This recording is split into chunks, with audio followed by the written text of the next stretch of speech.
नमस्कार दोस्तों, आज हम लोग बात करने वाले हैं जर्मनी के एकीकरण के बारे में। ठीक है, जर्मनी का एकीकरण क्यों हुआ, इसके कौन मेन हीरो कौन कौन थे और इसकी आवश्यकता क्यों पड़ी, इसके बारे में। ठीक है, इससे पहले हम देखेंगे कि इटली का एकीकरण हो गया था। ठीक है ना, इससे पहले हमने देखा था कि इटली का एकीकरण हो गया था, इसके पिछले वाले वीडियो में आपको बताया भी है।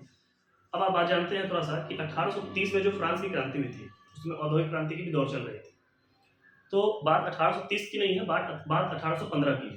1815 में ऑस्ट्रिया की राजधानी वियना में एक समझौता हुआ था, जिसमें जर्मनी और इटली पर बहुत सारा डिसीजन थोप दिया गया था, लाद दिया गया था। इटली का एकीकरण तो संभव हो सका, जिसमें 3 लोगों का सबसे बड़ा योगदान था।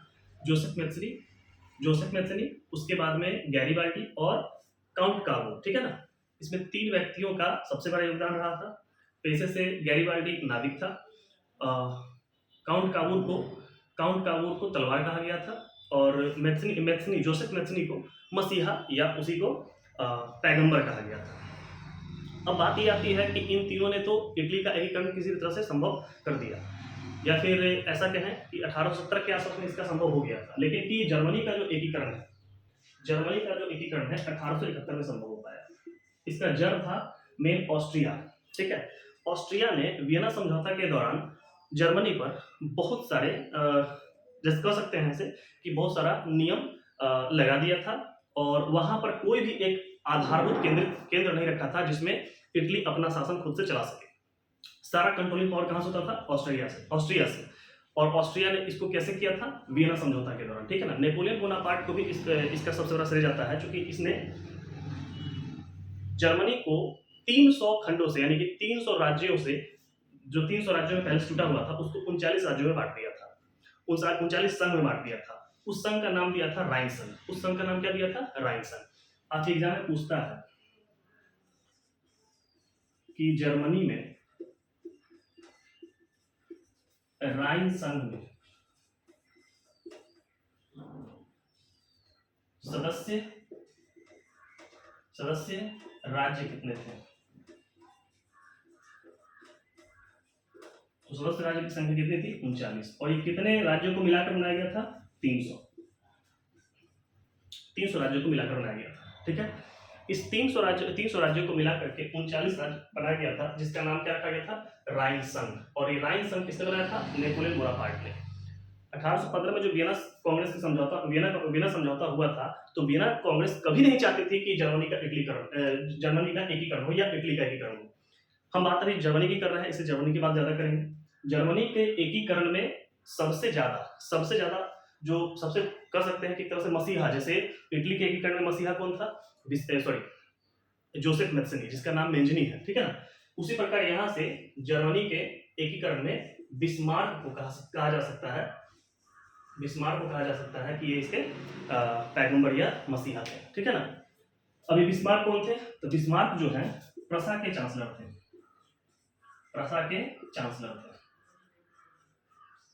बिस्मार्क जो है प्रसा के चांसलर थे। ठीक है, और इनका नेपोलियन बोनापार्ट प्रथम के द्वारा बहुत ज्यादा शोषण किया गया था। इन्होंने इसके बदला के चलते, यानी कि नेपोलियन बोनापार्ट के बदले के चलते, जर्मनी का एकीकरण संभव करने में काफी बड़ा योगदान दिया। जर्मनी जो 39 राज्यों में बांटा गया था, 300 राज्यों को 39 राज्यों में बांटा गया था। ये 39 राज्य को 3 क्षेत्र में हम लोग बांटते हैं। एक बांटते हैं उत्तरी, एक बांटते हैं मध्य, और एक बांटते हैं दक्षिणी। ठीक है, तीनों क्षेत्र से एकीकरण का आवाज एक साथ उठने लगा, जिस कारण की जर्मनी का एकीकरण संभव हो पाया। अब उसमें कुछ फैक्ट्स है। इस फैक्ट्स को आपको जानना होगा। ठीक है, फैक्ट्स क्या क्या है? तो फैक्ट्स के बारे में समझेंगे कि बिस्मार्क का उदय कैसे हुआ। बिस्मार्क का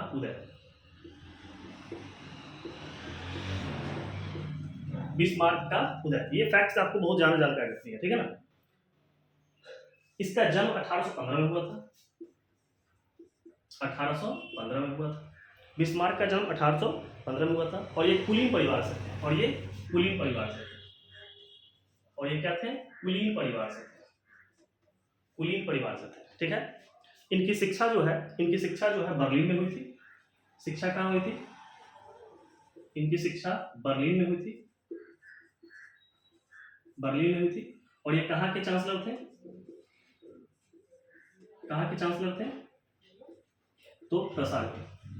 प्रसा रूस का एक पार्ट है जो आने वाले समय में रूस बन गया था, रसिया बन गया था। ठीक है, सभी देश एक जगह से मिले हुए थे, लेकिन कि इनको अब बात आती है कि बिस्मार्क का जन्म जो कुलीन परिवार में हुआ था 1815 में, ठीक है ना, 1815 में हुआ था। ये ब्रेडनबर्ग कहाँ हुआ था, जन्म कहाँ हुआ था, ब्रेडनबर्ग, कुलीन परिवार में जन्म हुआ था ब्रेडनबर्ग में,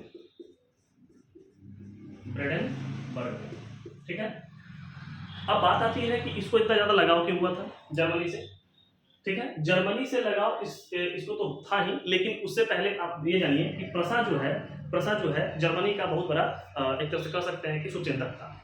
जिस प्रकार से इटली के एकीकरण में पिडमैंट है ना, पिडमॉन्ट जो है सबसे ज्यादा प्रभावशाली अपना रोल अदा किया था, उसी प्रकार यहाँ पर प्रसा ने बहुत बड़ा रोल अपना अदा किया था जर्मनी के एकीकरण में। ठीक है, जर्मनी के एकीकरण में 1800 उसी समय में, जर्मनी के एकीकरण के समय में 1864 में डेनमार्क का युद्ध हुआ था। क्या हुआ था, डेनमार्क का युद्ध हुआ था। अब डेनमार्क के युद्ध से इसका क्या मतलब है, जर्मनी और डेनमार्क के बीच में जब युद्ध हुआ था 1864 में, जर्मनी और डेनमार्क के बीच में जब युद्ध हुआ था 1864 में, तो उसमें दो प्रदेश प्रधान थे, जिसमें क्या नाम दिया गया, डेनमार्क और क्या बोलते हैं, जर्मनी। अब डेनमार्क के खिलाफ किसने, बिस्मार्क ने अपना औचित्य दिखाया, और दिखाने के बाद में क्या किया, डेनमार्क को हराने के बाद में इटली के एकीकरण में अपना सहयोग देना चालू कर दिया। 1864 की बात है, और हमने कहा था 1877 में इटली का एकीकरण हो गया। ये 6 साल के अंतर्गत अनेक तरह की ऐसी घटनाएं हुई है, जिसके कारण क्या हुआ कि इटली का एकीकरण संभव हो पाया, जर्मनी का एकीकरण संभव हो पाया। हमने इसको इटली के एकीकरण से जोड़ा था, क्योंकि इटली के एकीकरण में जो घटनाएं घटी थी, सेम वही घटना कहा जर्मनी के एकीकरण में घटी है। ठीक है, जर्मनी के एकीकरण में भी मसीहा के रूप में आए थे कौन, बिस्मार्क, और इटली के एकीकरण में मसीहा के रूप में आए थे क्या बोलते हैं, जोसेफ मैथनी। ठीक है, जिसका नाम मेजनी था। ठीक है, मेजनी को उपाधि दी गई थी, किसकी उपाधि दी गई थी, मेजनी को, इटली के एकीकरण में मेजनी को उपाधि दी गई थी मसीहा का या फिर पैगंबर का। ठीक है, और यहाँ पर इसको बिस्मार्क, ठीक है ना, बिस्मार्क। इसके अलावा आपको ये भी जानना है कि इटली का एकीकरण या जर्मनी का एकीकरण कैसे संभव हो सका है। तो 1830 में जो फ्रांस की क्रांति हुई थी, 1830 से लेकर के, हालांकि फ्रांस की क्रांति सफल नहीं हो पाई थी, क्योंकि बहुत सारे उस पर ऑस्ट्रिया का या फिर प्रसा का भी, और उसके साथ साथ 1830 में जो वियना कांग्रेस थी, वो कभी नहीं चाहते थे कि ये सब एकीकृत में हो या फिर इनका केंद्र यहाँ पर एक जगह रहे। ये सारा का सारा अपने सेंट्रलाइजेशन जो है अपने हाथ लेना चाहते थे, कंट्रोलिंग पावर अपने हाथ रखना चाहते थे। ठीक है, 1830 से लेकर के 1848 तक यही घटना चलती रही, लेकिन 1848 में इटली में और जर्मनी में इसका गुस्सा फूट गया। 1830 से 1848 का जो पीरियड था, इस पीरियड में, इस टाइम में, इस कालखंड में सबसे ज्यादा लोगों में राष्ट्रवादी भावना जगी और उदारवादी भावना जगी। ठीक है, इस उदारवादी और राष्ट्रवादी भावना के कारण ही लोगों में बहुत ज्यादा विश्वास आया, आत्मविश्वास आया, आत्मबल आया कि हम अपने राज्य को बचाने के लिए एकीकृत कर सकते हैं, और तब जाकर के इटली का एकीकरण और जर्मनी का एकीकरण दोनों संभव हो सका। जर्मनी के एकीकरण में इटली का एकीकरण इसलिए बताया जा रहा है क्योंकि दोनों का लगभग कंडीशन सेम था, सारी शर्तें समान थी, और दोनों के लगभग देखा जाए तो सारी संकल्पनाएं जो है, सारी व्याख्याएं जो है एक तरह से देखने को मिलती है।